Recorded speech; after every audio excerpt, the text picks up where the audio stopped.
പ്രതിപക്ഷ നേതാക്കന്മാരെ ഭീഷണിപ്പെടുത്താനും ബി.ജെ.പിയിലേക്ക് ചാടിക്കാനുമാണ് കേന്ദ്രം ഇ.ഡിയെ ഉപയോഗിക്കുന്നതെന്നാണ് പ്രതിപക്ഷ പാർട്ടികളുടെ ആക്ഷേപം. ഇ.ഡി കേസെടുക്കുകയും അറസ്റ്റ് ചെയ്യുകയും ചെയ്ത നേതാക്കന്മാരെല്ലാം കള്ളപ്പണം വെളുപ്പിക്കൽ നിയമപ്രകാരമുള്ള കുറ്റം ചെയ്തവരാണ്.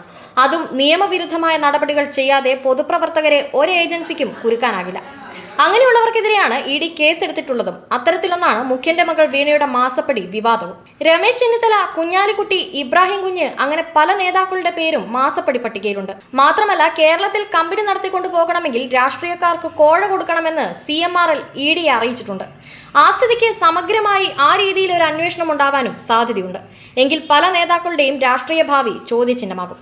അല്ലെങ്കിൽ ബി.ജെ.പിയിൽ ചേരേണ്ടി വരും. തെരഞ്ഞെടുപ്പിന് മുൻപോ ശേഷമോ പിണറായി മുഖ്യമന്ത്രി സ്ഥാനം ഒഴിയേണ്ട സാഹചര്യവും വരും. ഇലക്ഷന് മുൻപാണെങ്കിൽ അതിന്റെ ഗുണം കോൺഗ്രസിനും ബി.ജെ.പിക്കും ലഭിക്കുകയും ചെയ്യും. അങ്ങനെയെങ്കിൽ പത്മജയ്ക്ക് പിന്നാലെ കോൺഗ്രസിൽ നിന്ന് വലിയൊരു നിര നേതാക്കളുടെ ഒഴുക്ക് ബി.ജെ.പിയിലേക്കുണ്ടാകും. ഇനിയുള്ളത് ഉരുക്കുകോട്ടയായ CPM-ൽ നിന്നാണ്. പിണറായിയെയോ മകളെയോ ഇ.ഡി അറസ്റ്റ് ചെയ്താൽ അതുണ്ടാകുമെന്നും ഉറപ്പാണ്. അങ്ങനെയെങ്കിൽ ബി.ജെ.പിയുടെ ചരിത്രത്തിലെ ഏറ്റവും മികച്ച തെരഞ്ഞെടുപ്പാകും ഇത്തവണ കേരളത്തിൽ അരങ്ങേറുന്നത്. അടിയന്തരാവസ്ഥ കാലത്ത് ജയിലിൽ കിടന്നിട്ടുള്ള പിണറായി വിജയന് അതിനുശേഷം അങ്ങനെ ഒരു അവസ്ഥ ഉണ്ടായിട്ടില്ല. ഇ.ഡി അദ്ദേഹത്തെ അറസ്റ്റ് ചെയ്താൽ മറ്റൊരു പ്രത്യേകത കൂടിയുണ്ട്. ജയിൽ വകുപ്പ് ഭരിക്കുന്ന മന്ത്രി തന്നെ ജയിലിലാകുമെന്നത്.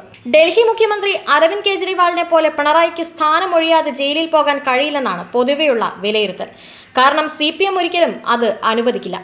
ഇനി മരുമകനെ മുഖ്യമന്ത്രിയായി വാഴിച്ചിട്ട് ഒഴിയാമെന്ന് വെച്ചാൽ നിലവിലെ സാഹചര്യത്തിൽ അതിനും സാധ്യതയില്ല.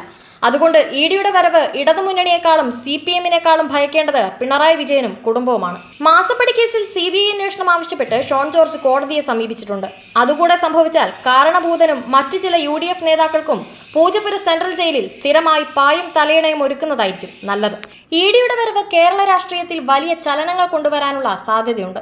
മുന്നണികളിലും പാർട്ടികളിലും ആ മാറ്റം കാണാനായേക്കും.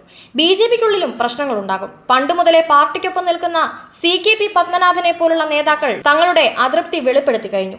ഇന്നലെ വന്നവർക്ക് സ്ഥാനമാനങ്ങളും വർഷങ്ങളായി ഒപ്പം നിൽക്കുന്നവരെ തഴയുകയും ചെയ്യുന്നു.